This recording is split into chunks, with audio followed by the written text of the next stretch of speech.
Selamat datang. Hari ini kita mau bedah satu konsep yang krusial banget, moderasi beragama. Gimana sih konsep ini bisa jadi kunci buat menjaga harmoni di Indonesia? Nah, kita bakal lihat ini semua dari kacamata Dr. Widiatmoko yang analisis mendalamnya jadi pegangan kita hari ini. Oke, kita mulai dari pertanyaan ini deh. Pernah nggak sih kepikiran kenapa ya ada konflik-konflik sosial tertentu, apalagi yang bawa-bawa keyakinan, kayaknya kok muter-muter di situ aja. Udah coba diselesain berkali-kali, tapi ya balik lagi, balik lagi. Nah, pertanyaan inilah yang jadi jantung pembahasan kita, dan yang membawa kita ke betapa pentingnya konsep moderasi beragama. Biar kita paham betul topiknya, perjalanan kita nanti ada 5 bagian. Pertama, kita lihat dulu tantangan apa aja yang mengancam harmoni kita. Terus, kita bakal menyelam lebih dalam buat cari akar masalahnya. Baru deh kita cari jalan keluarnya lewat sebuah proses transformasi. Habis itu kita siapin alat-alat yang pas, dan di akhir kita akan lihat gimana kita bisa melangkah maju bareng-bareng. Yuk kita mulai. Oke, bagian pertama, harmoni kita lagi terancam. Sebelum kita ngomongin solusi, kita harus berani dulu melihat jujur gimana sih kondisi kebangsaan kita sekarang dan tantangan apa aja yang ada di depan mata. Coba deh kita bayangin lagi, fondasi negara kita ini kan sebuah mosaik yang kaya banget. Ada lebih dari 1000 suku, ratusan bahasa, semua hidup berdampingan. Nah, yang jadi lem perekatnya itu, ya Pancasila dan semangat Bhinneka Tunggal Ika. Ini bukan cuma warisan loh, tapi anugerah yang wajib kita jaga sama-sama. Sayangnya, di balik keindahan mozaik tadi, mulai ada retakan-retakan nih. Ada 3 tantangan utama yang harus kita waspadai banget. Pertama, makin banyaknya sikap eksklusif yang ngerasa paling benar sendiri. Kedua, maraknya kekerasan yang pakai kedok agama. Dan yang paling dasar, mulai terkikisnya rasa cinta dan rasa memiliki terhadap NKRI. Nah, di sini kita bisa lihat dengan jelas ada 2 kubu pemikiran yang lagi bersaing. Di satu sisi ada yang lihat agama itu sebagai panduan moral buat semua, sifatnya merangkul, inklusif. Tapi, di sisi lain ada pandangan yang lebih kaku, yang pengennya agama jadi hukum formal dan seringkali malah menciptakan identitas alternatif yang melawan negara. Ini nih, inti dari pertarungan ideologi yang lagi terjadi sekarang. Lanjut ke bagian kedua, melihat di bawah permukaan. Seringnya konflik yang kita lihat itu kan cuma puncaknya aja, cuma yang kelihatan di permukaan. Aslinya, ada sesuatu yang jauh lebih besar di bawahnya. Terus gimana cara kita melihat apa yang tersembunyi itu?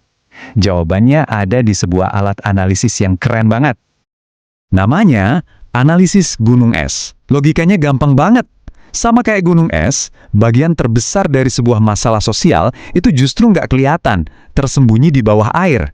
Jadi, kalau mau menyelesaikan masalah sampai tuntas, kita harus berani menyelam ke bawah. Di level paling atas nih, puncaknya, itu namanya peristiwa. Ini yang setiap hari kita baca di berita. Ada kericuhan, ada ujaran kebencian, ada konflik terbuka. Ini gejala yang paling kelihatan. Tapi sayangnya, seringkali kita cuma berhenti menganalisis sampai di sini aja. Coba kita turun sedikit lebih dalam. Di bawah permukaan, kita bakal nemuin pola dan tren. Kalau kita coba sambung-sambungin titik dari berbagai peristiwa, nanti bakal kelihatan sebuah gambaran besar.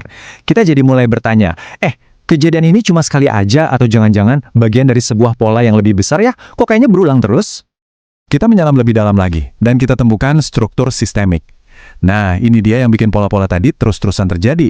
Bisa jadi bentuknya kebijakan yang nggak adil, bisa jadi struktur sosial yang timpang, atau bahkan kebiasaan-kebiasaan di masyarakat yang tanpa sadar terus melanggengkan konflik.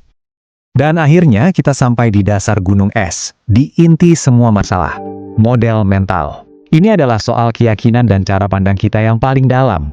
Misalnya nih, cara berpikir kami lawan mereka, atau kelompokku paling benar. Nah, model mental kayak gini yang secara langsung menciptakan struktur dan pola yang memecah belah. Ini dia akar masalahnya. Masuk bagian ketiga, perjalanan transformasi. Oke, setelah kita berhasil bongkar masalah sampai ke akarnya, terus apa? Nah, sekarang kita butuh peta jalan buat bikin perubahan yang beneran nyata dan berkelanjutan. Peta jalannya kita sebut proses U. Coba perhatikan deh, bentuknya itu kayak cerminan dari analisis gunung es tadi. Kita mulai dengan turun ke sisi kiri huruf U, kita amati dulu peristiwa di permukaan, terus kita menyelam buat lihat polanya, kita analisis strukturnya, sampai akhirnya kita tiba di dasar buat paham model mental apa yang bekerja.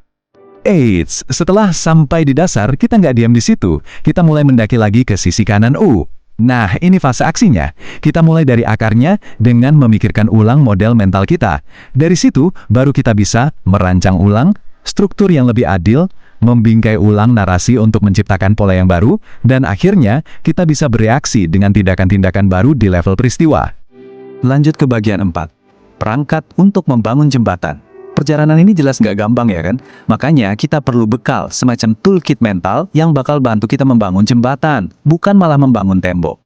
Alat pertama adalah pikiran terbuka. Maksudnya apa? Ini adalah kemampuan buat ngerem prasangka dan beneran mau mendengarkan orang lain. Penghalang terbesarnya ya suara di dalam kepala kita sendiri yang bawaannya pengen cepat-cepat ngejudge dan ngasih label ke orang lain. Alat kedua, hati terbuka. Ini soal empati, kemampuan buat mencoba melihat dunia dari kacamata orang lain, ngerasain apa yang mereka rasain. Musuh terbesarnya adalah sinisme, suara yang terus-terusan bisikin rasa nggak percaya dan bikin kita ngerasa paling tahu segalanya. Dan alat yang ketiga adalah tekad terbuka. Ini soal keberanian, berani buat melepaskan cara-cara lama yang mungkin udah nggak relevan, dan berani mencoba hal-hal baru. Dinding penghalangnya jelas banget, yaitu rasa takut, takut sama perubahan, takut gagal, takut sama sesuatu yang kita nggak tahu. Akhirnya, kita sampai di bagian kelima, jalan kita ke depan.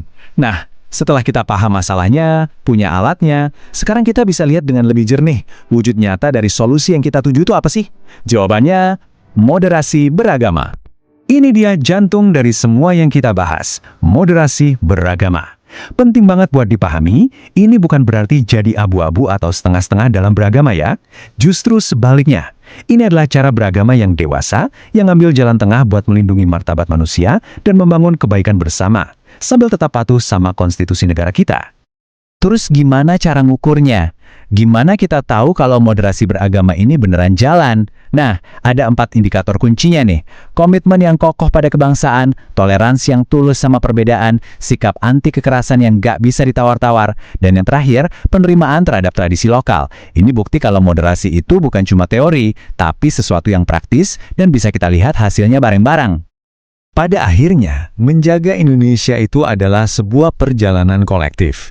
Ini panggilan buat kita semua, tanpa terkecuali, buat menjadikan perbedaan kita sebagai kekuatan. Karena perbedaan itu sejatinya bukan ancaman, tapi justru harta karun terbesar yang dimiliki bangsa ini. Oke, kita tutup pembahasan kita kali ini dengan sebuah renungan. Harmoni itu nggak turun dari langit, dia nggak terjadi secara kebetulan. Harmoni itu dibangun dari jutaan pilihan kecil yang kita ambil setiap hari.